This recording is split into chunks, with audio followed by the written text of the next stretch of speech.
Magandang araw mga mi, pagka ganito ngang malamig ang panahon ay napakasarap kumain pag nandito ka lang sa loob ng bahay. Eto nga't meron pa kaming natirang saging na saba. Naisipan ko ngang lutuin, nakalimutan ko na nga ito at butit na alala ko ngayon. Kita nyo naman at malapit na siyang masira. Butit na agapan ko nga at sayang din. Siguro kahit ganito lang ang pagkain araw-araw, okay na sa akin at mabubuhay na talaga dahil mahilig talaga ako sa saging. Dahil kapag nagsawa ka sa prito, pwede mo siyang ilaga. Anyway, dito nga muna ako magluluto sa aming abuhan. Para naman makatipid-tipid sa gas kahit papano. At sakto naman marami si dadang inistak na kahoy. Mas gusto ko pa nga dito magluto at pakiramdam ko nga nakaluto ko ng walang gastos. At mas maganda nga rin daw ang nauusukan ng bahay. Dito nga sa probinsya kapag meron kang sarili ng bahay at may pinagkakakitaan ka ay mas makakatipid ka pa nga. Tulad nga dito at malawak at maraming mga puno ng nyug ay mangahoy ka nga lang at makakatipid ka na talaga sa gasol. Idagdag mo pa nga kapag masipag ka magtanim ng makakain tulad ng saging, kamoting kahoy, kamote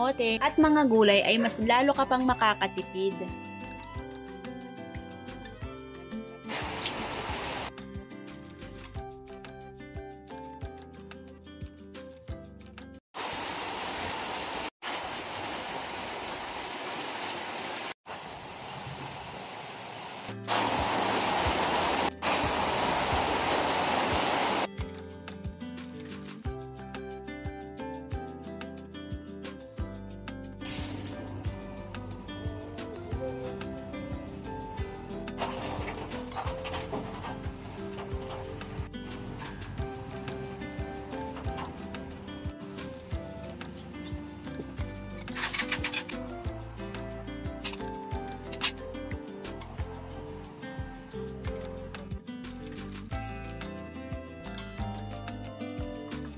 At eto na, luto na, merienda tayo mga mare. Thank you God for the blessing.